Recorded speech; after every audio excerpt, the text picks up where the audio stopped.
चलिए आज एक ऐसे कानून को समझने की कोशिश करते हैं जिसने पूरे भारत में एक बड़ी बहस छेड़ दी है। नागरिकता संशोधन अधिनियम यानी सीएए। आखिर ये है क्या और क्यों इस पर इतना विवाद है? आइए इसे आसान भाषा में समझते हैं। देखिए, इस कानून के केंद्र में एक बहुत ही बुनियादी सवाल है। क्या ये उन लोगों को पनाह देने वाला एक मानवीय कानून है जो सताए गए हैं, या फिर ये भारत की नागरिकता की पहचान को लेकर ही कुछ गहरे सवाल खड़े करता है? असल में पूरी बहस इन्हीं दो बातों के इर्द गिर्द घूमती है। ठीक है, तो इस पूरे मुद्दे को अच्छी तरह समझने के लिए हम इसे 5 हिस्सों में देखेंगे। सबसे पहले जानेंगे कि भारत में नागरिकता का पुराना कानून क्या था, फिर देखेंगे कि इस संशोधन ने क्या बदला है, सरकार का मकसद क्या है, इस पर इतना विवाद क्यों है, और आखिर में जो सबसे जरूरी बातें हैं उन पर नजर डालेंगे। तो चलिए शुरू करते हैं। तो सीए को समझने से पहले ये जानना बहुत जरूरी है कि भाई भारत में नागरिकता को लेकर पहले से क्या कानून था। देखिए, 1955 का जो हमारा नागरिकता कानून था वो अवैध प्रवासी को बहुत साफ साफ परिभाषित करता था। मतलब कोई भी विदेशी नागरिक जो बिना सही कागजात जैसे वीजा पासपोर्ट के भारत में आ जाए या फिर वीजा की तारीख निकल जाने के बाद भी यहीं रुका रहे, उसे अवैध प्रवासी माना जाता था। सिंपल। अब सवाल यह है कि क्या ऐसे लोगों के लिए भारतीय नागरिक बनने का कोई रास्ता था? हाँ, एक रास्ता था जिसे कहते हैं देशीयकरण या नेचुरलाइजेशन। पर यह प्रक्रिया काफी लंबी थी, कई साल लग जाते थे। और सबसे जरूरी बात, इसमें किसी के धर्म से कोई लेना देना नहीं था। कानून सबके लिए एक जैसा था। तो फिर बदला क्या? सीएए, ये जो नया संशोधन आया, इसने इस पूरी व्यवस्था में क्या फेरबदल किया? चलिए अब इसे देखते हैं। अच्छा, इस कानून को समझने के लिए ना ये 3 तारीखें बहुत जरूरी हैं। एक तो 1955 जब हमारा ओरिजिनल नागरिकता कानून बना, फिर आया 2019 जब ये संशोधन पास हुआ, और इन सब के बीच एक बहुत ही अहम तारीख है 31 दिसंबर 2014। ये एक कट ऑफ डेट है, मतलब इस तारीख या इससे पहले भारत आए लोगों पर ही ये नया कानून लागू होगा।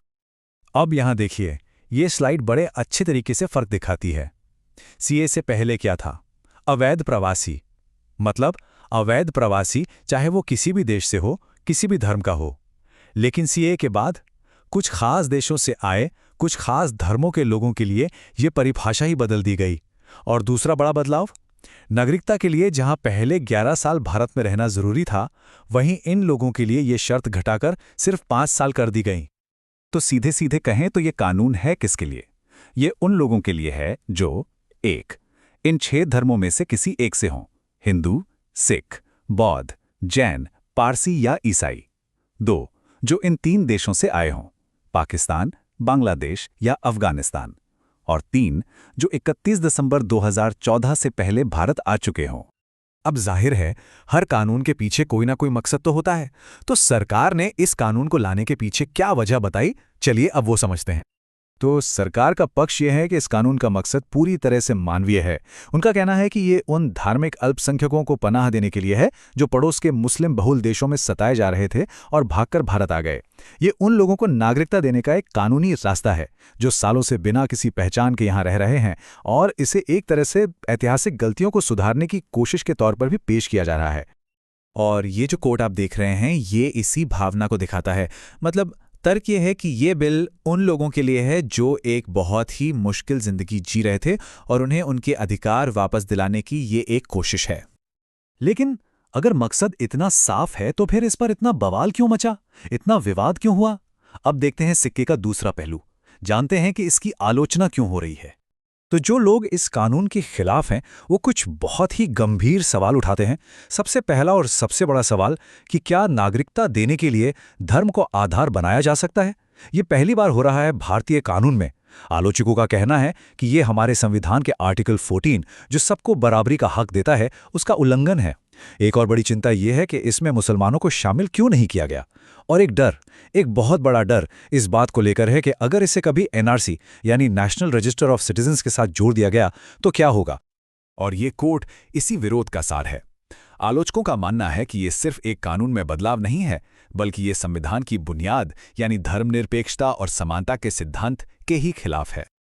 तो हमने दोनों तरफ की दलीलें सुन ली। अब इस पूरी बातचीत से जो सबसे जरूरी बातें निकल कर आती हैं, आइए उन्हें एक बार फिर से देख लेते हैं। तो याद रखने वाली बात क्या है? पहली, सीएए 3 खास देशों से आए 6 खास धार्मिक समुदायों को नागरिकता देने का एक तेज और धर्म आधारित रास्ता बनाता है। दूसरी, ये भारत के अब तक के धर्मनिरपेक्ष नागरिकता कानूनों से एक बहुत बड़ा शिफ्ट है। तीसरी, ये पूरी बहस असल में एक मानवीय लक्ष्य और हमारे संवैधानिक सिद्धांतों के बीच टकराव की है। और चौथी बात, इसमें कोई शक नहीं कि ये आज के भारत के सबसे ज्यादा ध्रुवीकरण करने वाले मुद्दों में से एक है। और आखिर में एक बड़ा सवाल, ये सिर्फ भारत की कहानी नहीं है। आज पूरी दुनिया में देश अपनी सीमाओं को, अपनी पहचान को फिर से परिभाषित कर रहे हैं। ऐसे में ये सोचना जरूरी हो जाता है कि नागरिकता से जुड़े कानून किसी भी देश के भविष्य को बनाने या बिगाड़ने में कितनी बड़ी भूमिका निभाते हैं। इस पर विचार करना जरूरी है।